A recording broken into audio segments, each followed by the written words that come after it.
Hi, I'm Carla Wren. Clinicians in this post-pandemic era are managing an increase of post-viral illness, including autoimmune activation or worsening of autoimmune symptoms, neuroinflammation and cardiometabolic inflammation, which can seem difficult to unravel. Join me on Wednesday, August 9th at 7 p.m. for Bioceuticals Clinical Mastery, Neuroinflammation and the Cognitive Impacts of Post-Viral Syndrome. In this 90-minute session, I'll be sharing my clinical strategies and therapeutics to support the health and vitality of patients suffering with the wide and variable symptoms associated with post-viral syndromes, particularly complex neuroinflammation and its potential chronic health implications.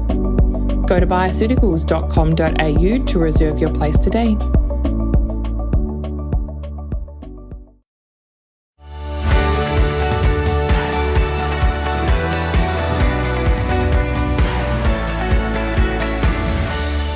Hi, and welcome to FX Medicine, where we bring you the latest in evidence-based, integrative, functional, and complementary medicine.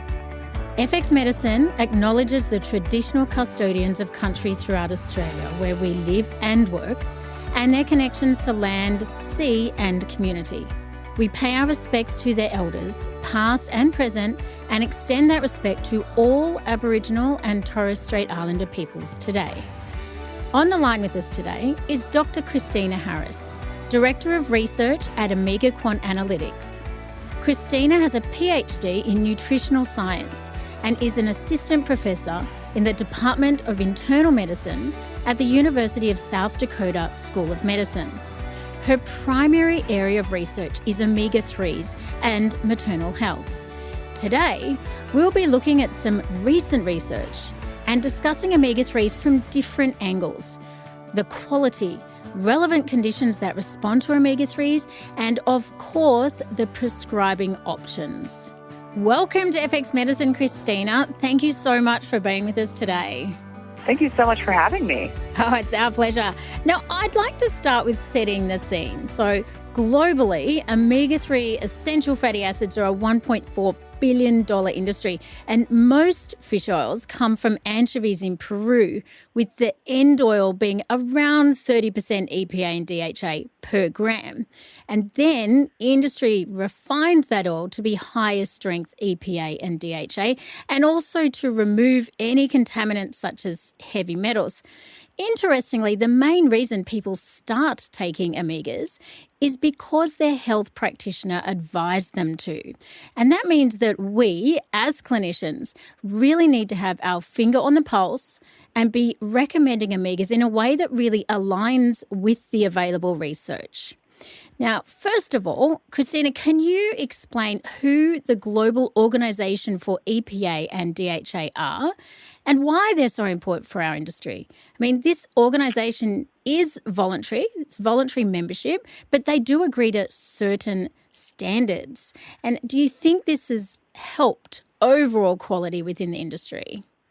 Yeah, that's a great question. And GOED is, well, we're members of it, and it's really a trade group for EPA and DHA specifically. And so there's lots of different people who participate, mostly fish oil manufacturers, all the way from like the people who are doing the catching of the anchovies or other kinds of fish, processing them into crude oil, all the way down to like encapsulation and branding. And then there's some seafood companies, pharma companies, and then people just interested in increasing the availability of EPA and DHA for people to be able to consume. And so because their main goal is really just to get people to eat more omega-3s, either from fish or fish oil, basically, they want to make sure that issues in the market are addressed. And one of the biggest issues is quality of supplements.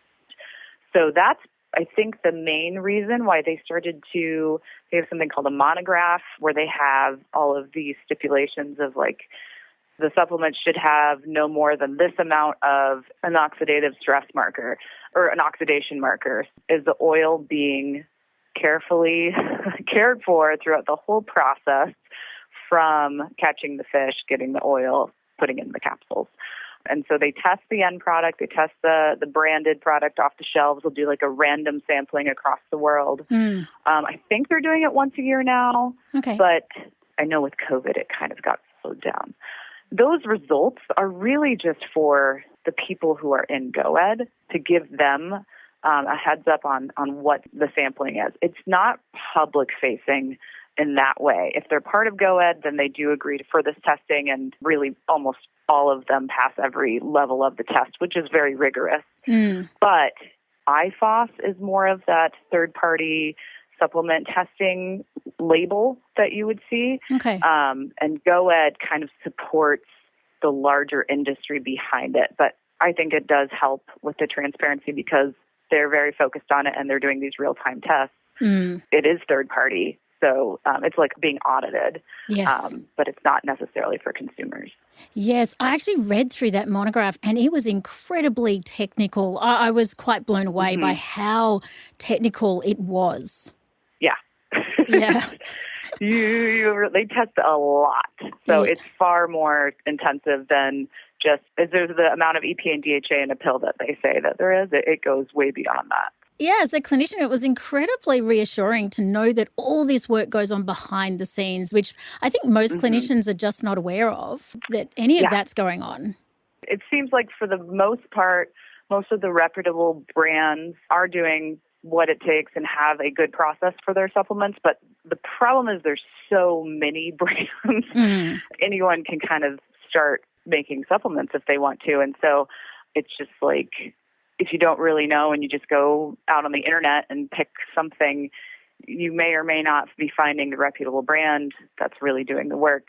And I think just those small proportion of brands who aren't doing everything they can to get a good product can give everyone a bad name. Yeah. I mean, what are the differences between the three types of omega-3s? There's EPA, DHA, and alpha-linolenic acid. Yeah, this is a great question, and this causes huge confusion in the marketplace. More, I think, on the food side maybe than the supplement side, but it's both. So they're all omega-3s. They're all polyunsaturated fatty acids first. So they all have this structure where they're these fatty acids, so that's just very long chains of carbon, which means lots of carbons connected to each other. It's a really efficient way to store carbons, which can then give us energy. And then ALA is kind of the parent omega-3. From ALA, we can make all different kinds of omega-3s, including EPA and DHA, but we can't make ALA. We can't put the double bond on the third carbon from the omega end. And so the body has enzymes to put double bonds on certain locations in the fatty acids. It doesn't have the one to make that omega-3 one. And so that's why it's essential. That's why ALA is usually focused on, because it's kind of the original essential fatty acid, along with linoleic acid, which is an omega-6 fatty acid. And so those two are the shortest chain of the polyunsaturated fatty acids, and they're the essential ones. But the efficiency of how well we make EPA and DHA from ALA is pretty low. It does change from male to female and a lot of other things, but generally we'd say about 5% of ALA can be converted to EPA, and about less than 1% makes it all the way to DHA. Wow. There really seems to be a block at the conversion to DHA. Yes. So EPA and DHA, they have more carbons, more double bonds, and they are much more rare in our diet. ALA is found in walnuts and flaxseed and canola oil, plant-based. You can get ALA from plants. EPA and DHA are in nature only found in seafood and fish, which is super interesting. So they're kind of called the marine fatty acids, and that's where they originate from. We can't naturally get them from plants. Okay. So we can really only convert across to EPA and DHA, but that conversion is really inhibited and is quite poor. It is quite poor from the research that we have done. But that pathway, we're still learning about it, even though we've been things can change, and figuring out different ways to affect the conversion is something that people are really interested in. Yeah. But from what we can tell, eating fish, you get so much more of a omega-3 dose than eating a lot of flaxseed. Yeah. As far as the EPA and DHA levels, it's just there's no comparison, and it's just quite amazing how efficiently the body takes up EPA and DHA and does not use it for energy. It puts it in membranes of your cells, and then it's used for other things, but it's not typically burned as energy. Yeah, really interesting. And what are the main mechanism of actions for EPA and DHA? How are they working in our bodies? Yeah, so this is just a fascinating area of research for decades. I mean, people are still fascinated by these fatty acids because of all these mechanisms and clinical outcomes we're seeing. So again, grain of salt, these mechanisms are our best guess at the moment of how we think omega-3s, EPA, and DHA are having clinical effects for people. The biggest one is probably around inflammation, and that's probably because inflammation is so core to so many of our disease processes. Yeah. So if you're going to affect that one thing, it can affect basically your entire body. So EPA and DHA are metabolized by enzymes, and those metabolites will do a variety of things that are involved in the inflammation process. So typically, the omega-6s have a more pro-inflammatory metabolite, and the omega-3s have a less inflammatory or a more anti-inflammatory or a pro-resolving metabolite. So if you think about an inflammatory event, if it's, let's say, a cut on your arm, your inflammation goes there. It wants to kill all the bacteria. It wants to close up the bleeding. It's very important. But after that's done, you need a mechanism for it to heal. And so the omega-3s are a part of that healing mechanism where those metabolites will be coming up hours after or days after the event, and they'll be cleaning out the debris, cleaning out the bacteria, making sure that all the excess inflammatory cells are taken care of so that inflammation doesn't continue. You want it to happen and then stop. So the omega-3s, we think, are doing that stopping piece. Okay. And they also, because of the ways omega-3s and omega-6s, they have kind of a relationship in the membranes, in the cell membranes, where when omega-3s go up, they kind of decrease the omega-6s. And so there's also this aspect of if you have higher omega-3, you're also lowering the inflammatory potential by lowering the amount of omega-6s. Yeah. And so that's really a huge area. And then there also omega-3s have been shown over and over again to lower plasma triglyceride levels. So they interact with the lipid and lipoprotein metabolism in that way very consistently. And they've also been shown to slightly lower blood pressure, to slightly, it kind of, to me, I think of it as blood flow, where they also intervene with platelet action. So it seems like in a lot of ways they do allow for better blood flow throughout the body, which again affects so many systems. So they inhibit platelet function, which would allow you to, this is one of the worries people have, is that if you have too many omega-3s on board, you'll bleed too much. And it can be true if you do have a lot on board that you kind of bruise more, that you're bleeding, your cut might bleed a little longer. But we've shown in a lot of papers that for severe bleeding events that are actually life-threatening, the omega-3s do not increase risk of that in any way, even in surgery, any of that. In fact, sometimes it has better outcomes. But it's just that blood flow, lower inflammation, and the triglycerides are the three main areas that I see omega-3s having solid research around. Yeah, and we are going to deep dive into some really fascinating and interesting studies and research today to get some good clinical tips for, myself and everyone else that's listening. But, one of the main risks to the quality of omega-3s is oxidation, which you touched on before. And, an estimated 20% of fish oil products have excess oxidation levels. And, the question is, does the oxidation occur at the time of manufacturing? Does it occur during transport or while, in fact, it's sitting on the shelf in a health food shop or a supermarket under bright lights? And the thing is, we know that quality matters, and it can mean the difference between a patient reaching a therapeutic dose or not. And all the right criteria can be met by the manufacturer. But as clinicians, how do we try and ensure that oxidation doesn't happen? Yeah, it's really hard. I mean, you can have that third-party tested seal. It's really somewhat trial and error in finding the companies that you like that are really committed to reducing as much of the variability as they can, like having a darker glass packaging or just complete darkness for their pills. And I will say, fish oil processes are not my expertise. So that, put that out there. But I have, from what I understand, a big area where the brand and their quality process is important is that encapsulation process. I think all the oils are tested after they've, like you've explained, when they're kind of in the barrel still. And when they go from barrel to encapsulation, that can be more different across brands. So that's where that brand quality is something that you kind of have to trial and error that. The other way that we think that you can really find out if your supplement is quality is to trial and error on yourself and test your omega-3 status in your blood. Yeah, good point. Take the capsules for 3 or 4 months and then retest. And it should go up. And if it doesn't, which we've seen, then you don't have a quality supplement or it's not working for you. The other thing is the age of the supplement's really important. I think usually some years is the shelf life of fish oil. Yeah. So the fresher it is, the better it is with these oils. And so that's also something to kind of maybe look for. Yeah. And I think as clinicians, we need to be asking questions of companies, asking them specific questions, go to the GOED website, have a look at the information there and be asking those really pointed questions towards the companies that you do use for supplements because on a cellular level, we want to be affecting change. So we've got to ensure that the product we're using is high quality. Yeah. Yeah, I think it's really interesting. Contamination is also an issue to be considered. I was reading a really interesting 2017 study that showed that rats fed fish oil that contained persistent organic pollutants developed polyps on their colon.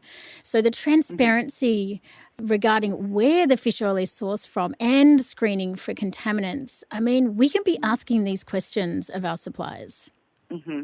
Yeah, it's definitely scary. It feels scary, and I think to some extent, there is rationale behind that, but the other, to some extent, it's overblown. So for one example, fish and seafood have polychlorinated biphenyl PCBs.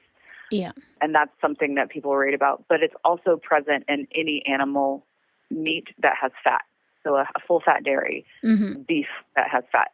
It's actually typically in higher amounts in those other foods that we eat all the time, at least if you choose to eat meat.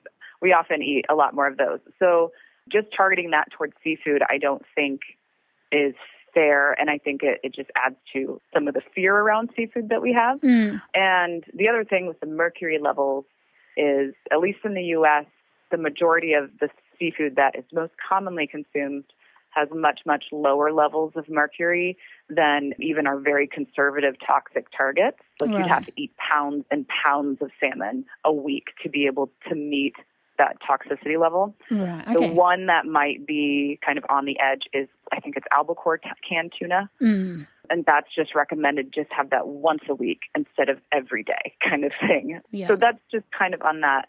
But I did look into the study that you mentioned, and this is something that happens a lot, especially in the animal studies where they're trying to see an effect, is they are giving super physiological doses. I think they're saying the rats are fed a diet of 15% corn oil or cod liver oil or the POP fish, and that is unattainable in the human diet. Yeah. So typically, as a percent of calories, the omega-3s are 1 to 2%, and that's for ALA, EPA, DHA, any omega-3, as kind of the recommended. And EPA and DHA are 10% of that. So they're at 0.1 to 0.2% of our calories. They're in doses kind of like a vitamin or a mineral.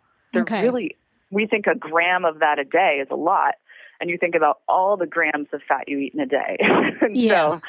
So this study I would not take and worry about because it's not physiologically real. We don't eat these. We don't eat corn oil in that amount. It's far beyond what we would eat. So and look, interestingly, there's more and more people that are choosing not to eat animal products for whatever reason. Correct. The Marine Stewardship Council is a global non-profit organisation, and, their thing is to address the problem of unsustainable fishing and to safeguard our seafood for the future. But looking at vegan alternatives to marine-based omega-3s, a review that I read stated algal oil does in fact increase plasma DHA. And I know you do a lot of work in this testing space. Can you give us any insight into how effective you think algal oil is and what kind of doses are needed to match those marine-based omegas?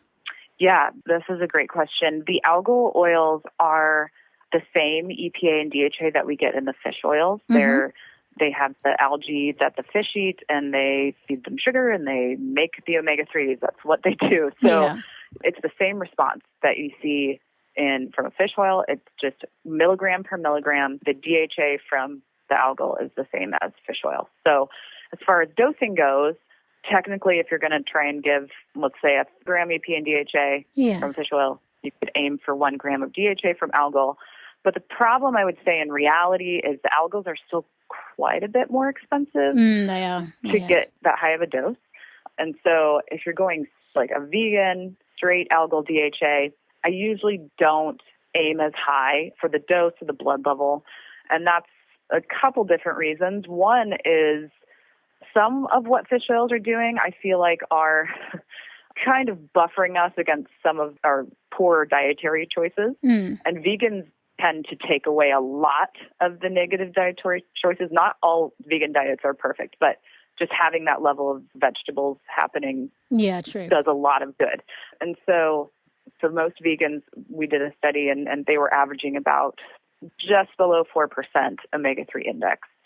And that's typically that's a higher risk for heart disease, and that's kind of the undesirable zone. That 4% blood level, that was without supplementing? That was food only? Without supplementing. Right. Yeah. Okay, got it. Yeah. So even if you're not eating fish, there's omega-3s in your body. Your body's going to make some amount. Yeah. But then they did supplement the people with algal DHA, and they were able to get their levels up just like anyone else would on a supplement. But in clinical practice, I kind of see like a 6% as a good intermediate target, especially if what it takes to get to 8% is usually over a gram a day for most people. And to do over a gram a day, an algal DHA could be very expensive. And so being that moderately high level instead of the full 8% for a longer period of time, if that's better and for the cost of everything, I think that's a good target for vegans. Yeah, I love that. I think that's a really balanced approach. And we're going to deep dive into some research on pregnancy and prenatal health. And of course, it depends on what's going on for that person. But I think to aim for a 6% blood level of DHA for vegans, that sounds really sensible. You're only trying to bump it up on average 2%. So hopefully that's not going to need a bucket load of supplements for that. So that's actually really insightful and good news. Now, if you were choosing a fish oil supplement, what's your criteria? I mean, what boxes does Kristina need to tick to say, yes, I'm happy to prescribe this for my patients? Yeah, this is a super personal decision because the most important thing is something that people are going to take over a long period of time. Yes. And so it needs to be the right, like price is kind of important to some. If it's a capsule, how big, how small, can you go liquid? Those kind of habitual things that we don't really think about, that's a really important bucket to take seriously. Yeah. Because they might be expensive or like hard to swallow, and they'll just kind of stop taking it. Exactly. That's right. Compliance and they is don't everything. want to tell you that it's just because it's a bigger pill than I like, but that's so important. So that's important. And then the other side, more technically, the main things are dose, form of omega-3s, and when you take it, like if you're taking it with food is also really key. So the dose and the form are really key in how it's going to affect your blood levels. For me, targeting blood levels is what I like to do. So if you eat a ton of fish, you might not need a supplement. True. So that's what the testing your blood levels does. If you're a pescatarian, if you eat the Japanese-style diet, I mean, people definitely have an 8% on a natural, just fish-heavy diet. Yeah, okay. If you're not, if you're kind of in between, most people are kind of eating some fish and then supplementing. And so for me, the dose is the most important thing. We've done studies on this to show that going from 4% omega-3 index to 8%, and I should just quickly define the omega-3 index. It's the amount of EPA and DHA in a red blood cell membrane as a percent of total fatty acids. Mm-hmm. And it's a really good marker of intake, also really predictive of a lot of health outcomes. And so 4% we see is kind of a standard Western level low fish intake. And then 8%, that's kind of more normal in high fish eating populations like the Japanese or people who do supplement. And so to go from 4 to 8% takes about 1,400 milligrams of a triglyceride-based supplement. It takes about 2 grams of an epidemiological base. So, so it's basically the triglyceride-based supplements are a little bit better absorbed. You can take a little bit lower dose typically to get to the same blood levels. And this is what we found in our paper. And so the epidemiological forms are the first pharmaceutical omega-3s where they really were able to concentrate them. The issue is for some people, there's an absorption issue for the epidemiologicals, especially if they take it on an empty stomach or with a low-fat meal. I've counseled people, and they've taken a really nice product, great brand, healthcare provider, supplement brand, but it's an epidemiological product, and they were taking it on an empty stomach. Right. And she did it for like a year, where she was testing. She increased her dose from 1,400 to 2,000, still stayed about 5% omega-3 index. Yeah. And finally, she finally called me, and I was like, when are you taking it? And she said, I'm taking it in the morning. I said, take it with food, take it at night, anything. And then she started to do that, and her levels went up. So you can waste a lot of money and time if you don't.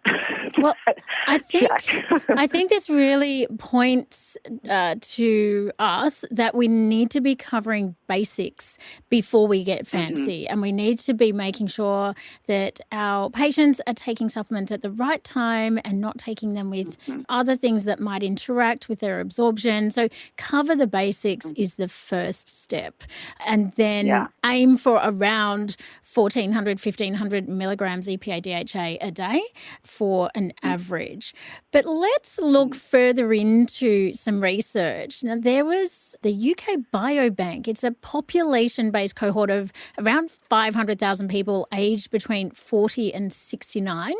And at baseline, 32% of these people were taking a fish oil. So researchers have studied the epidemiological data, and there have been some really significant outcomes. You know, fish oil supplements associated with a 13% lower risk for developing dementia and an 18% lower risk of developing diabetes. Now, how important is epidemiological data like this, and can we actually take that data, extrapolate it, and use it to help inform our clinical practice? Like, can we do that? It's probably a bit of a jump to go from epidemiology to clinical practice, but it's a really amazing database for research. And we actually, at OmegaQuant and then the Fatty Acid Research Institute, or FARI, which is a nonprofit that we support, that Bill Harris, who started OmegaQuant, started. So they're over there doing research, and they actually have now, they have gotten comparison blood from the UK Biobank, tested it against our method of fatty acid analysis. They have a method of fatty acid analysis. We found a correlation, and so now we are publishing, I think we have one paper published, and then many more coming on the UK Biobank using blood levels instead of reported fish oil. Reported fish oil intake, anytime it's a self-report, there's a level of variability. People may report, I take fish oil, but I take it once every 6 months when I think of it. You know, there's a huge amount of variability in what that means to somebody, and there's no information on dose, of course, and all this. And, you know, whether they're taking it on an empty stomach first thing in the morning, you know, all of those things. But if you can correlate, Kristina, this is what I'm excited about, because if you can correlate the blood levels from the UK Biobank, then perhaps we can more likely extrapolate that information that reveals. It gets closer. Yeah. It's like a big step closer. Yeah, and it's great. such a huge database. And it's a great representative sample because that's another huge issue in our smaller research studies is that it's just not representative. Yeah. There are certain people that will sign up for a study and certain people who won't. And that kind of bias is very, very hard to tease out. And so when you have these huge studies, usually you sacrifice specificity and control, but it's huge data. So we've done a look at the dementia has been corroborated in other studies using blood levels. Okay. The developing of diabetes with the fish oil users, that's a little bit more, I'm a little bit more suspicious of that finding because it hasn't been overly strong in the clinical research giving fish oil and what it does to insulin and glucose metabolism. So it could be a signal that people who are taking fish oil are also doing other healthy behaviors. And that's pretty typical in the big data studies. So that's where the blood levels really come in and they just cut through all the noise. We control for all the other habits that we can. And then hopefully we have something that's very much tied to actual amount of omega-3 in your body and what it's doing for health. Yeah, exactly. And look, talking about dosing, a few years ago, practice guidelines were released from the International Society for Nutritional Psychiatry about omega-3s for major depressive disorder. And these guidelines recommended a 2-to-1 ratio of EPA to DHA and a net daily EPA of 1 to 2 grams. As a clinician, it was really great to see that they acknowledged in these guidelines that the quality of the supplement can affect the therapeutic activity. And I think this is one point that we all agree on and we all explain to our patients. But what are your general recommendations on dosing in this space? Yeah, it's a really interesting study. It's one of few clinical groups that actually are getting into the weeds on the omega-3s and giving really specific dosing. So it's super helpful. It's also interesting now that we have been able to have pure EPA or pure DHA supplements and being able to control the ratio of the two in supplements fairly easily. We're just at the beginning of figuring out for each different kind of health outcome what is the EPA or DHA that's better? Do we want a little more EPA or more DHA? Or, so there's a lot left to be learned. But in the psychiatric space, a meta-analysis showed that a high-dose EPA was really effective and really quickly effective on, I think it was mostly depression symptoms, more in the area of mood than cognitive decline. That area, EPA has been shown to be more effective. And then in the pregnancy space, DHA has been shown to be more effective. And so I kind of end up, if it's just a general person, I want a mix of EPA and DHA. I don't care too much if it's super high EPA or super high DHA or just a nice balance, but if the overall dose is high enough, that's what I'm most concerned about. Yeah, and I think one thing is for sure is that we are just at the tip of the iceberg on everything to do with omega, because I feel like we've been saying this for so long now, but, the more we're learning, the more we realize we don't know. But it's so true. I want to take a look at the VITAL study. This, again, was a population-based study with over 25,000 people that showed that the subjects who had the lowest fish intake were the ones who received the most benefits from taking omega-3s. So this particular demographic had an overall reduction in their all-cause mortality and a 19% reduction in major cardiovascular events. In your opinion, who is most at need of omega-3s? This is very typical, I think, in a lot of the omega-3 research, is the people who benefit the most are the people who come in with the lowest blood levels of omega-3. They're, quote, deficient. And so, of course, if they're somewhat deficient in that nutrient, providing them that nutrient at a good dose should have biological effects. Yeah. For people who aren't as deficient, that change is not as dramatic, and you might not see an effect. And we'll talk about this later in this talk with the pregnancy stuff because there's some very clear data there. But with the VITAL, when I saw those subgroups, I just kind of think, well, duh. Yeah. Of course. Of course it's people who didn't eat fish, and that correlates to low blood levels. And giving them that nutrient that is missing in their diet, it's appropriate. It's supplementing their diet where it's deficient. And so I think that it makes perfect sense.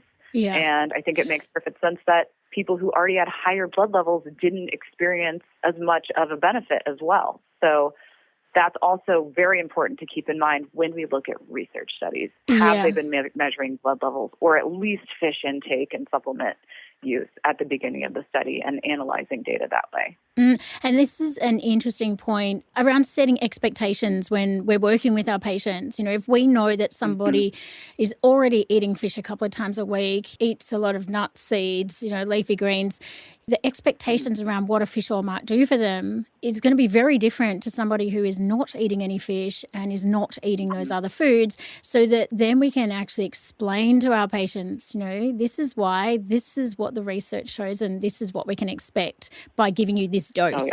Being specific around the expectations, I think, is so good when we're dealing with our patients and their expectations. I think that's essential, because if they're taking it or taking a little more above their diet and they don't feel anything, a lot of times people don't feel the omega-3 change. Sometimes they do, but if they're very deficient, they do usually. If they're not so much, it doesn't feel that different. And then they might just stop taking it, or they might just stop taking it, So like you said, the expectation setting is just really important. Yeah. Now, a fascinating study that came out in October 2022 looked at the relationship between red blood cell omega-3, markers of cognitive decline, and brain imaging in middle-aged adults. And there were over 2,100 subjects with an average age of 46. And outcomes were that the subjects with higher levels of omega-3s had a larger hippocampus and better abstract reasoning. And the researchers pointed out epidemiological and intervention studies suggest omega-3 may be most beneficial to preserve brain health from early midlife, just before the onset of moderate cognitive changes. Now, I have to give you this insight. I'm about to turn 49, and when I saw the age here, 46, I thought, thank goodness I'm already taking my fish oils. But ideally, when should our patients start taking fish oils to protect against cognitive decline? Like maybe they have some family history that they really want to work on. Tell us a bit more about that. My first rule is if you're low in omega-3s, you're going to benefit from omega-3s. My second one is that you need to have them on board before the health events start happening. The strongest research is showing that people who have higher levels of omega-3s throughout their life, and then 10 years later, they're less likely to have any of the big things, heart attacks, strokes, issues with cognitive decline, all of that. It's having the omega-3s in your body to deal with the small inflammatory events that are happening that turn into the big ones. Okay. And that's your question about preventative versus therapeutic. I think this is huge. Yeah. Omega-3s are so much more powerful, probably at lower doses, as a preventative. If you're taking it, basically, if you have a good amount of omega-3s in your body throughout your entire life. It's really like the lifespan at this point.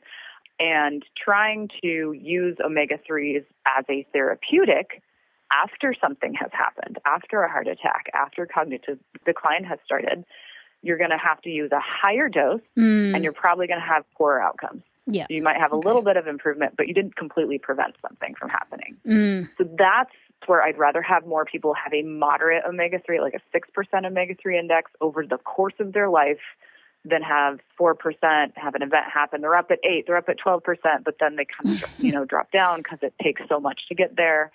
That moderate level consistently over your life is really beneficial. Yeah, and I think that was an interesting point. So from that preventative model, fish oils really shine in this space of lifespan and health span. At lower doses for a longer period of time rather than higher doses at a latter point in life. Like, I feel like that is pure preventative medicine there. It is, and it's more accessible through diet. It hits more closely to the fish recommendations that we have. And usually it's 2 or 3 servings a week. Make sure it's got some fatty fish. Yeah. Those, and epidemiology on people who eat seafood is very strong because it's consistent. If fish is part of your cultural daily life, it's not like, oh, I have to remember to take a supplement. It's like, this is just what I'm eating. Yes, exactly. It's a habit. So it's easier to hit 250 to 500 milligrams, which is often where the recommendations come, and that's kind of that lower bar. If I'm trying to treat someone and I'm giving them 250 to 500, I'm not expecting to see a difference in a short time because it's kind of a low dose. So that's that difference of, well, if I'm trying to treat you, I'm going to give you 1 or 2 grams at least so you feel something, and because we're trying to play catch up now. But on a public health level, those recommendations, I think, can be lower. But then it confuses people too, because it does. Really it's two different things. Yeah, interesting. Let's move to a US-based paper from 2010, which assessed the impact of modifiable risk factors and the number of deaths across the US population. And the mortality effects of low dietary intake of omega-3s were estimated to be 84,000 people annually, with the main causes of death being ischemic heart disease and stroke. Now, interestingly, if you smoked and then took omega-3s, your risk for disease was the same as non-smokers who were not taking fish oils. So how do you think that omega-3s reduce all-cause mortality? I mean, we've talked about the inflammation side of things, which I think is the crux of it, but any other mechanism on the all-cause mortality front you can think of? Yeah, I think this kind of study, we have seen a couple of examples of the same pattern where omega-3s are kind of like the vegan conversation we were having. They're kind of making up for excess inflammation that we're adding to our life. Another really interesting study along these lines was looking at people who lived in areas of high air pollution and whether or not they had higher or lower blood levels of omega-3s, actually their brain sizes were affected. So if they had high omega-3 and high pollution, the size of their brains were maintained. Okay. But if they were in an area of high pollution and low omega-3, they had shrinkage.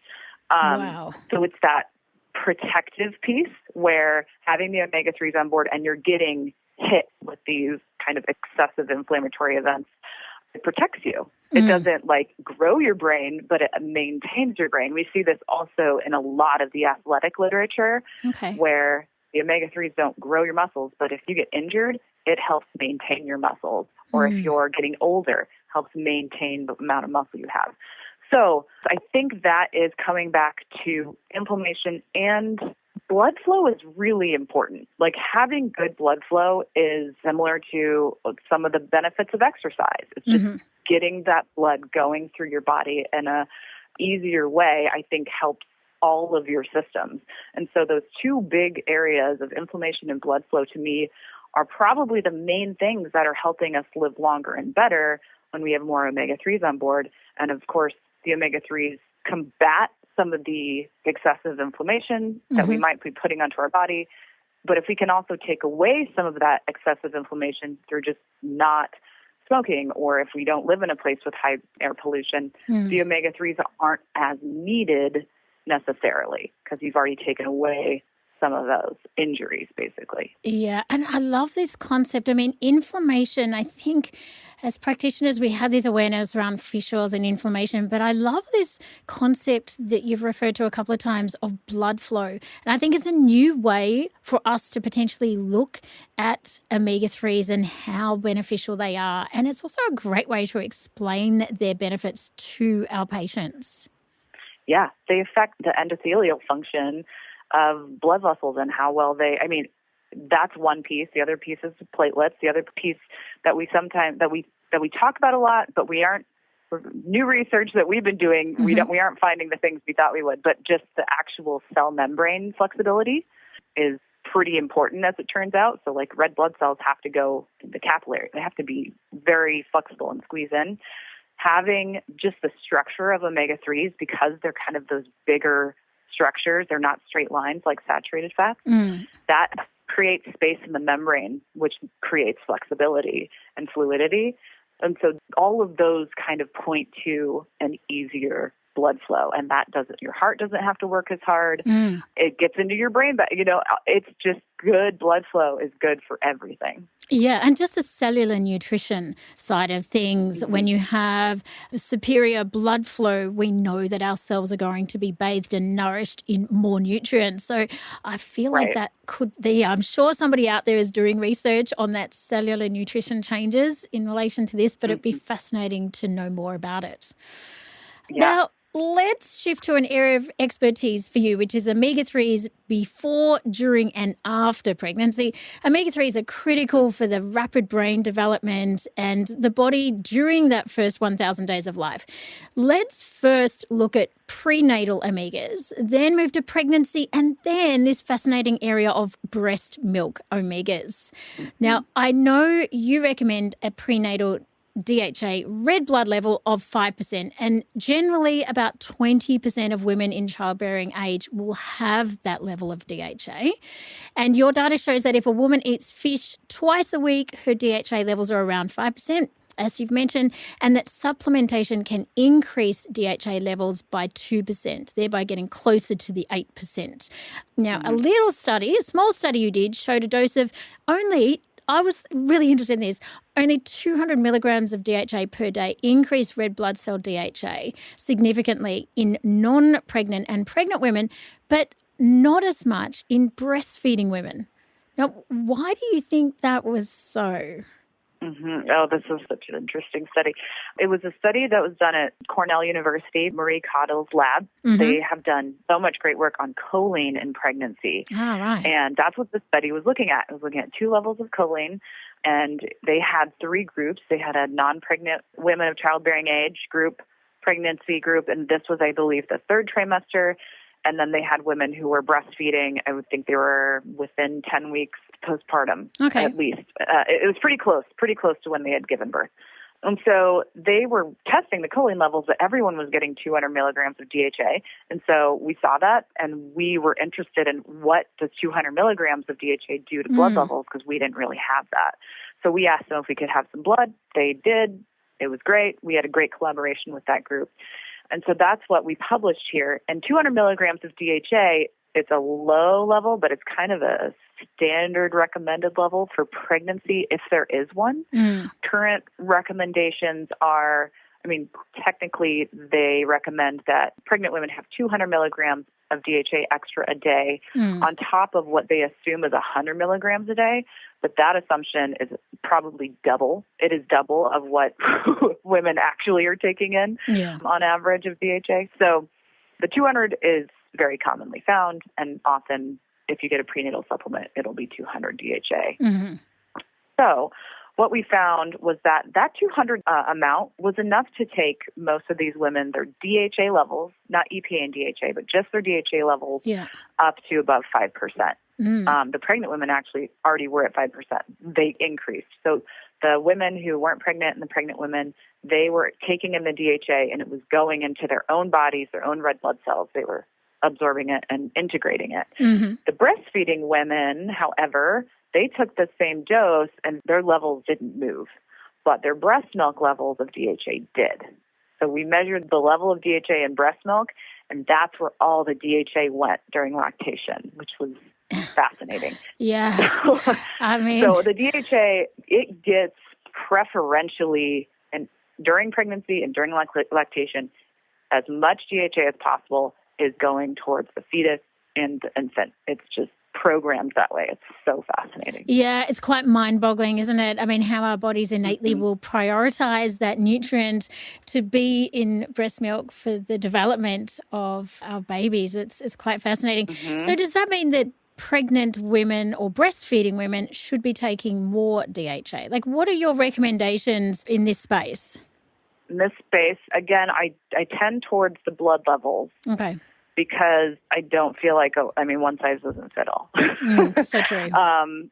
Generally, I think if you're a woman who wants to get pregnant, eating fish 2 or 3 times a week is a great thing to do. And that gets you around 200 to 300 milligrams a day of DHA. Okay. And so that matches that recommendation well. And there's a lot of great evidence that that's a really good level of seafood to consume pre, during, and post-pregnancy. Okay. So if you're into seafood, the other big thing that I don't know if it's the same in Australia, but in the U.S., there's a big fear of fish during pregnancy. I would say the same. Yeah. Yes. So basically due to when we didn't know as much about what the mercury in fish could do to a developing child, out of an abundance of caution, in the U.S., the Food and Drug Administration and then Environmental Protection Agency put out warnings about mercury to pregnant women. And that's continued to this day, where if there's even a chance that I'm going to affect the cognitive development of my child, I'm not going to eat seafood. Is really, I feel like, where people are at. The problem is the research says almost the exact opposite, and that eating no seafood is the most detrimental to cognitive development compared to eating seafood.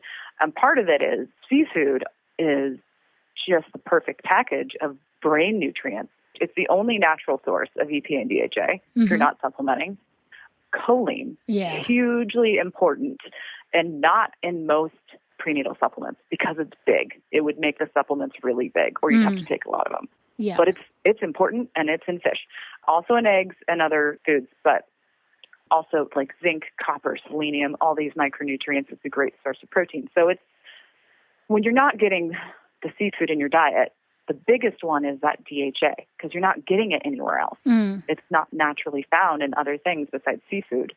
So you have to then, if you're not going to have the seafood, then you do need to supplement. And I think for just kind of a non-complicated population, 200 to 300 milligrams a day, if you're taking that over a long period of time, that is going to get you to 5% DHA. It's going to get you to maybe 6% of the Omega-3 index.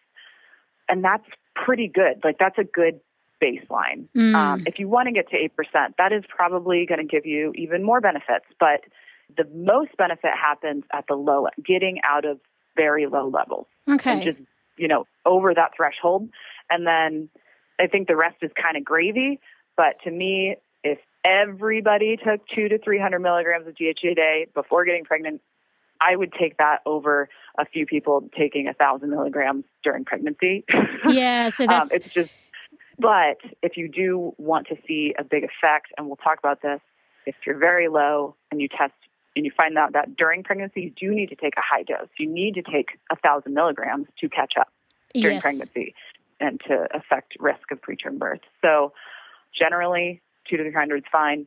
Like taking a normal fish oil supplement is fine. You can take a gram a day, normal fish oil of EPA and DHA, and that's going to cover your DHA needs. And it's not going to hurt. So it depends on how much a person wants to supplement and how much they can handle. If you're pregnant, you can't necessarily take a supplement and keep it down, So there's all these other things. Yeah, but I think that's a good, the synopsis really is that prenatally, before falling pregnant, if a woman can eat fish 2 or 3 times a week, then she is going to be getting around 200 to 300 milligrams of DHA a day, which from all of your research and experience equates to around a 5% omega-3 index. So that's 5% covering... DHA. Sorry, thanks for that. Yeah, so that's definitely covering the basics. And it's good for us to have that solid awareness. But if she's not eating fish, then we have to move towards the appropriate supplement at that point. So that's prenatal.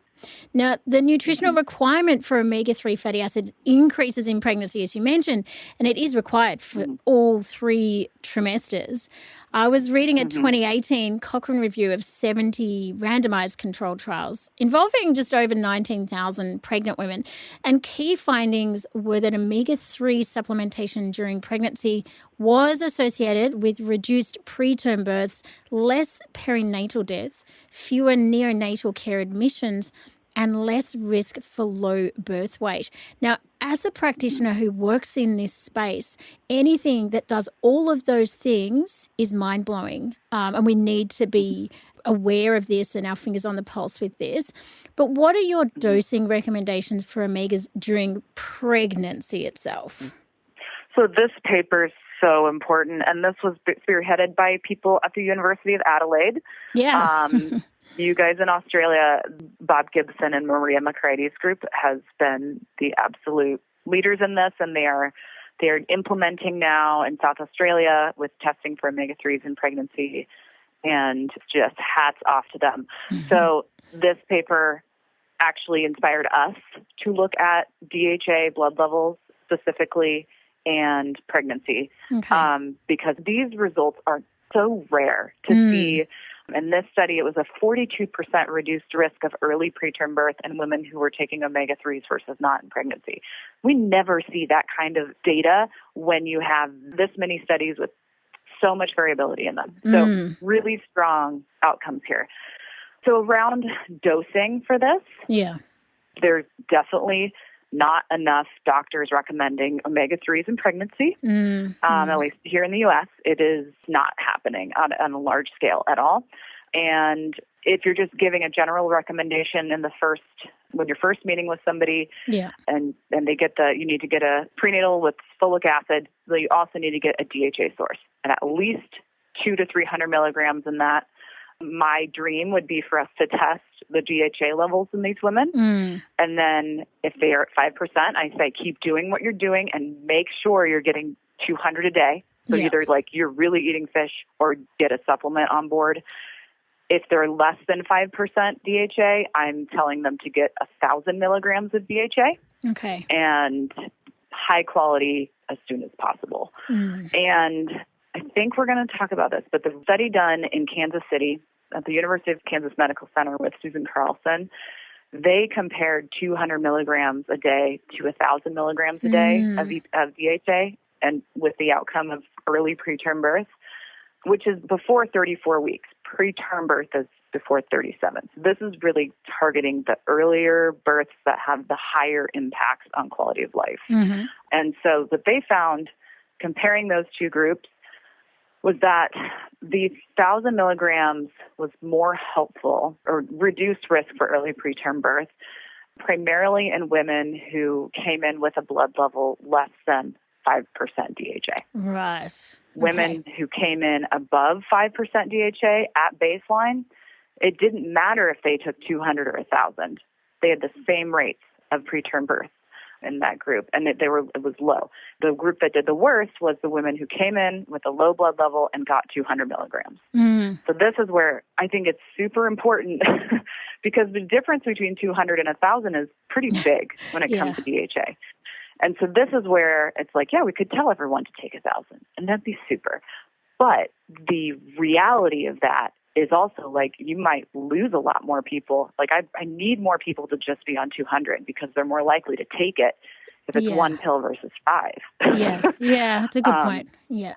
So that study really just told the story so well to me, in the point where the people who are lower need more, and they need it more than what you kind of naturally need because they're super low and deficient. Yeah, I read a lot of papers, and it's not often that I read one that really kind of hits me and goes, wow, this is going to change the way I practice. And that one really did, that if a woman had a DHA level of below 5% and, she was given 200 milligrams of DHA daily compared to 1,000 milligrams, she was twice as likely to have a preterm birth. I mean, we can profoundly change outcomes for our patients based on such incredible data like this. Yeah. And there's nothing else around preterm birth that I know of that's preventative. Yes. And there's so much good safety data on omega-3s. It's just such a no-brainer, and it's just not being done. So kind of the next step for a lot of the people who have been in this research field, like Susan and Maria and Bob, they are in implementation mode now. They're we've done these studies. We need this to be used. There's the cost-benefit ratio analysis. It's there's no comparison. One preterm birth in the U.S. is on average $50,000. Wow.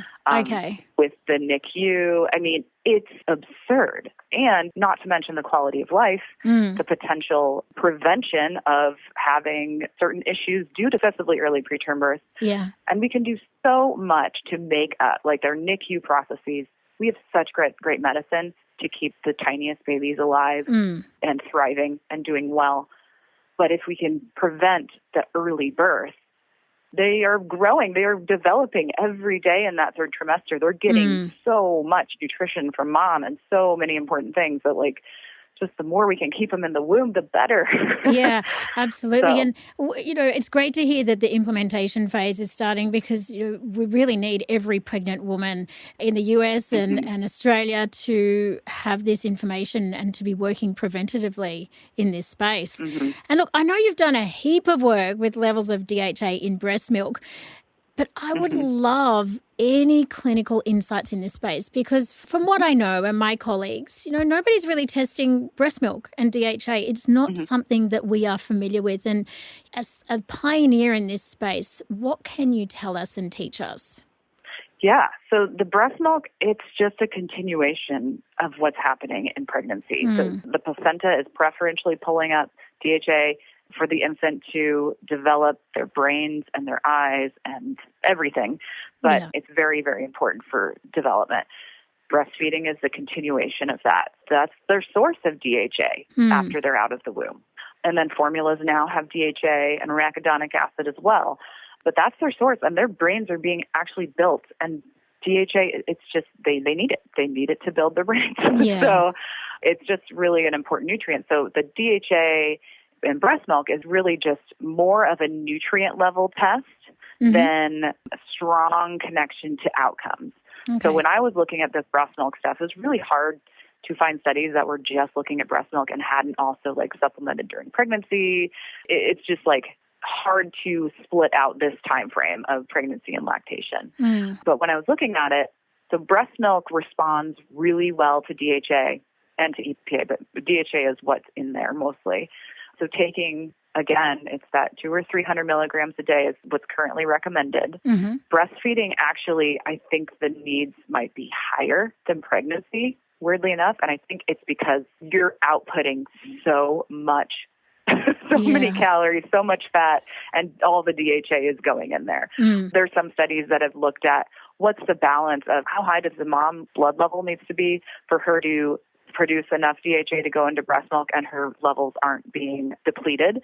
And it's really around 1% DHA in the breast milk, which is about an 8% DHA in the mom, which is probably a 10 or 11% omega-3 index. Like, it's high. That is significant. For it to be in equilibrium. Yeah. Otherwise, mom is depleting her sources to get enough DHA into the breast milk, or if you're taking something, most of that's going into breast milk. And so I would shoot for, at the baseline, at least 300, go higher, take a gram of fish oil, and you're getting 500 or 600 of DHA. Not going to hurt. Not going to hurt at all. As far as the outcomes go, breastfeeding outcomes, when you're changing the level of DHA within breast milk, there's not a ton of studies that have done this. Some have found some positive outcomes on some cognitive tests in kids, but I just think in general it's very, very difficult to study breast milk and think that one nutrient in the breast milk is responsible for like a full cognitive outcome, because breastfeeding is such an all-encompassing process. There's so much in breast milk. I also think it's very difficult to measure cognitive tests in little infants. Yeah, absolutely. Like, those are hard. Those are really hard outcomes. It's also, in the pregnancy literature, most of the early stuff is around visual and cognitive development because DHA is so rich in eyes and brain. Of course. And if you completely devoid, like in monkey models, primate models, they deprived multiple generations of moms from DHA and then saw major DHA brain and eye issues. In women, we aren't usually fully deprived of DHA. We always make some amount, so we don't see as extreme of that side. But that's where a lot of the research started. And then they started to notice, preterm, like gestational age is longer in women who have higher DHA. And then the flip side of that, there's less preterm birth. And the preterm birth is a much easier marker to measure than a cognitive development of a child. Yes, very obvious. It couldn't be. So these are some of the issues in the research that, to me, I think the breast milk DHA level is really important. I think being above 0.32% is kind of that low bar. Up to 1%, anywhere in there is great. Just get above that threshold. And that would take probably 200 to 300 milligrams to hit that bar, and take more if you want higher levels. And it's good for mom, it's good for baby. Whether or not it's going to, change IQ by 100 points, no. But it's beneficial. It's a good nutrient to have on board, and it's helpful for both mom and baby. But it doesn't have as clear of the clinical outcomes as the pregnancy literature. It'll be interesting to see if any research has been done with brain imaging of breastfeeding women with that lower percentage of DHA, comparing the brain imaging of breastfeeding women who have a higher DHA. It probably hasn't been done yet, but that would be so fascinating to look at. That's a really good idea. Yeah. I think. Yeah. I think that's really, because there's just a huge depletion happening. Yes, but how depleted? Like, work a lot in the postnatal space, and women are always saying, "You've got brain fog, I've got baby brain," and it's like, well, is that physically, structurally a thing because your DHA levels have been altered and your brain imaging? Maybe it's actually impacting in that way. It's possible. Yeah. Now, last question for you. We've covered doses of omega-3s in, prenatal and pregnancy and breastfeeding. But just lastly, let's just take a quick look at the food as medicine side of things. We have talked fish consumption, but I wanted to talk about a 2019 review on seafood consumption during pregnancy and brain development. This is a great paper. This one, so we were somewhat involved in this as well. Bill Harris was an author on it. This was a paper written, it was really spearheaded by a group called the Seafood Nutrition Partnership, which is a great organization for you to check out as far as seafood questions go. And they're just fabulous. So one of the things in the U.S. is we have the dietary guidelines. And this group came together because researchers in the field of pregnancy, cognition, omega-3s, and on a public health level, they wanted to see the guidelines reflect that we need to support fish intake in pregnancy rather than just say, oh, you can eat up to this much before you're causing damage to your baby. It's, no, we need to have this in our diets because it provides these nutrients and that are not anywhere else in our diet that are really important. So they wanted to make sure and go back to the literature and really take seriously this question about the seafood and mercury and contaminants and the risk-benefit ratio. And so they went back into it. They looked at all the studies they could find on seafood intake and pregnancy outcomes and cognitive outcomes as well. And they found even stronger data than they thought they would, that more seafood intake during pregnancy was actually associated with better cognitive development, better IQ scores in the offspring. And this is despite the fact that women had higher omega-3 intake. They also had higher mercury intake because fish do have mercury. It's just not enough to be having a negative effect, or the omega-3s and all the other nutrients with the fish are just so much more beneficial than the mercury. So the mercury, like if we didn't know anything about mercury and you looked at mercury intake and these IQ outcomes, you'd be like, oh, mercury is good for your brain. We know it's not, but it's coming along with all of these other really, really great nutrients. So this paper is just a great foundational work for the public health message of seafood is great for pregnant women. It's really important. Nothing in life is completely risk-free. There is some mercury in it, but it's just not enough to have the negative impact. Where you're going to have issues with mercury poisoning is not from seafood, it's from excess pollution. It's from really potent contamination of water or something, but not your standard fish that you can get at the grocery store or anywhere. Those fish are just very low in mercury. So that was really the reason for the paper, and they were surprised at the findings that they were so strong, and that made them even more like, we have to get this public health message out that need not fear fish when we are pregnant. Yeah, and I think we've got to keep that holistic framework of remembering that fish is, really bioavailable protein, the choline, there's so many other nutrients, as you did point out earlier, that we have to keep that holistic framework in mind and not demonize something as blatantly as fish is bad in pregnancy.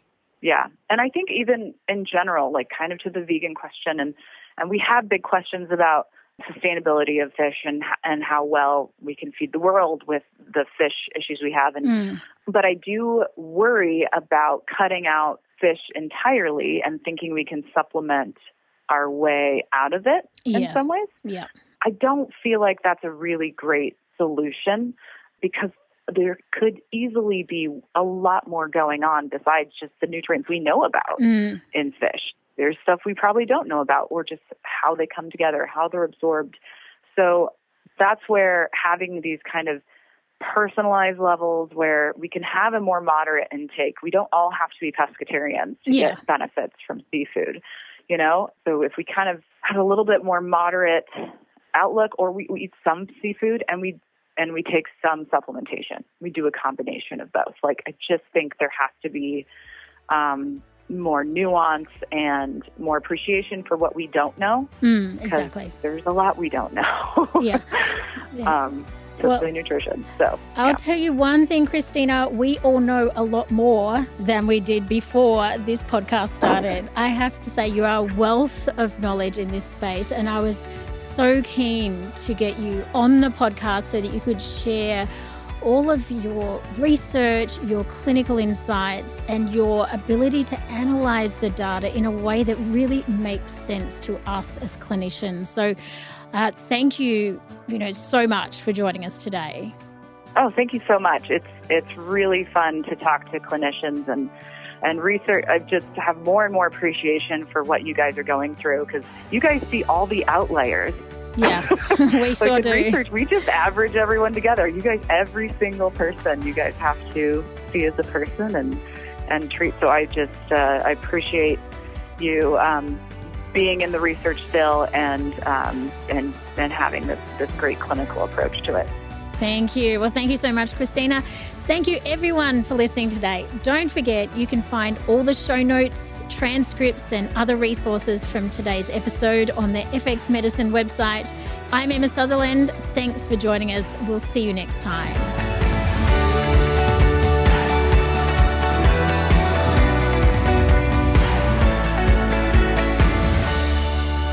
This podcast is intended as healthcare practitioner education only, and it is not a substitute for medical advice, diagnosis, or treatment.